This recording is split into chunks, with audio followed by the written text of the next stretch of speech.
Dramatisasi sidang sengketa tanah Dago. Siapapun yang menang, warga tetap jadi korban. Assalamualaikum warahmatullahi wabarakatuh. Halo, saat ini saya sedang berada di wilayah Dago. Masih ingat dengan konflik sengketa tanah Dago Elos? Ternyata, konflik sengketa tanah Dago Elos merupakan dramatisasi yang sengaja dilakukan oleh beberapa oknum warga yang ternyata sejak awal sengaja dibuat sebuah skenario untuk saling menggugat. Konspirasi ini dilakukan untuk membodoh-bodohi warga, dan pada akhirnya warga masyarakatlah yang dirugikan. Berikut ini merupakan sepak terjang dari oknum warga yang merupakan mafia tanah. Diceritakan oleh seorang tokoh masyarakat, yaitu Muhammad Diyaman, yang sebelumnya pernah menjabat sebagai Ketua RT 07 RW 01 Cirapuhan Dago. Bismillahirrahmanirrahim. Berikut ini kami sampaikan sepak terjang riwayat hidup mafia tanah yang selama 40 tahun ini. Pada mulanya dia datang tahun 1960-an. Ayahnya bernama Ahya. Bersama adiknya, yaitu Ada, diberi naungan oleh pribumi keluarga besar Nawisan Tomi Rokayah binti Tama bin Eneoko bin Nawisan.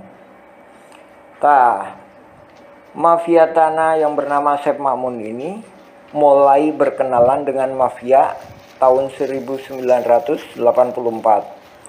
Kemudian tahun 90-an Sep Makmun dan Didi Koswara memecah tanah adat pribumi Wisoma binti Tomi Rokayah, yaitu yang ditinggalin bapaknya tadi, yang ngasih naungan bapaknya pribumi, yang kasih naungan bapaknya itu tadi.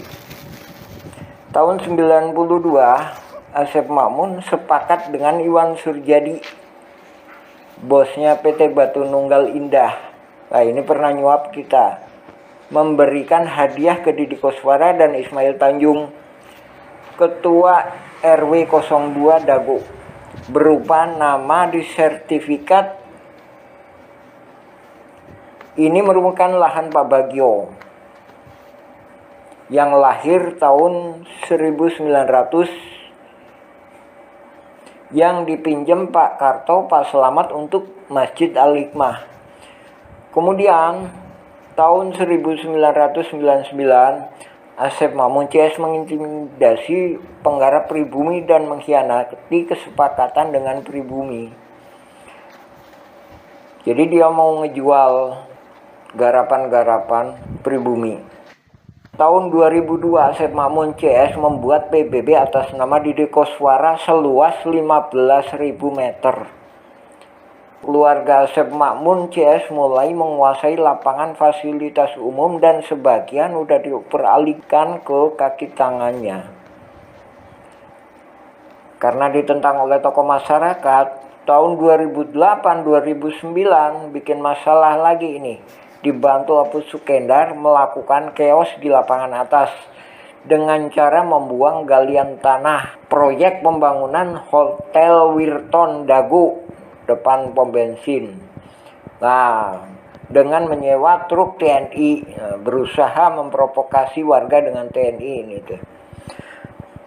Tahun 2008 sampai 2014, nah ini Sep Makmun ini aktif bersama kaki tangannya pihak-pihak luar. Nah, ini yang kemudian ntar akan menuntut ini. Ini kaki tangannya pihak-pihak luar mempelajari tanah Igendom 3740, 3741, 3742, dan 6467. Sep Makmun yang ngejelasin semuanya itu, sebagaimana juga yang di sidang. Jadi penuntutnya malah nggak tahu apa-apa. Sep Makmun jadi ketua RW 2. Terus Apu Sukendar jadi ketua RW 1. Sementara dia itu diangkat oleh lurah. Padahal ada pemilihan ketua RW 01. Nah, dari sini itulah menjadi masalah. PBB atas nama Deddy Koswara seluas 15.000 dioperalihkan ke Asep Makmun. Nah, menurut keterangan petugas PBB, ini ada di tangan Deddy Muhammad Saad. Menurut petugas kantor PBB, Muller menuntut warga Dagolos RW 2 dan 3 orang warga RW 1. Nah, ini warga RW 1 Deddy Koswara, saudara iparnya Asep Makmun. Apus Sokendar Alosana, nah ini temennya Asep Makmun, temen yang biasa nyari tanah-tanah yang gak jelas ini. Warga Dagolos diwakili Asep Makmun. Pembelaan Asep Makmun gak ada padanya, yaitu tadi dioperkan ke Deddy M. Saad.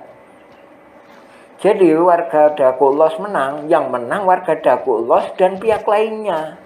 Kalau Muller menang, yang menang ya pihak lain warga. Nah, kita juga dirugikan. Baik menang atau kalah, baik mereka tempur atau damai, kita dirugikan. Nah, terus Muller mengakui ada 3 egendom, bukan 4. Keterangan polisi ya sah-sah aja, iya. Tapi yang masalahnya keempat itu 6467 itu identitas. Maksudnya gimana? Jadi ada pribumi yang lebih dulu. Salah satu tandanya itu di 6467 ada makamnya. Nah, terus ada wacana mau damai. Nah, damai itu kita itu warga-warga ini ada yang nggak pegang secuil kertas pun surat tanah. Kenapa? Karena diintimidasi. Nah, jadi ini mohon bantuannya utamanya juga kepada Presiden dan TNI, mohon turun ikut serta, karena ini perang ini perintah dari Panglima Angkatan Tertinggi Republik Indonesia, yaitu Presiden, yang menyatakan perang terhadap mafia tanah. Ya, terima kasih. Oke, jadi begitulah kesaksian dari salah seorang tokoh masyarakat setempat yang menjelaskan tentang sepak terjang mafia tanah, yang mana ia merupakan salah satu dari oknum warga yang pada mulanya ia dan keluarganya merupakan seorang pendatang dan diberi naungan oleh warga pribumi, sehingga dengan izin dan kebaikan dari pribumi tersebut, ia dan keluarganya dapat tinggal di wilayah Dago ini.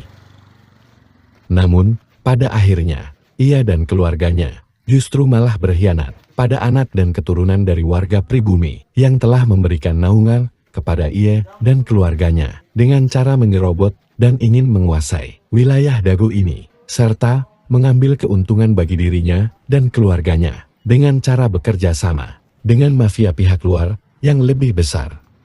Dan pada akhirnya, terjadilah skenario saling menggugat ini. Terima kasih sudah menyimak video ini. Bagi yang ingin mengetahui lebih detail dan melihat bukti-bukti dari fakta ini, bisa DM Instagram kami @awisaenkurma atau kunjungi channel YouTube kami @awisaenkurma.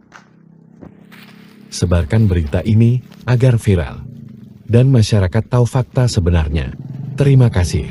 Wassalamualaikum warahmatullahi wabarakatuh.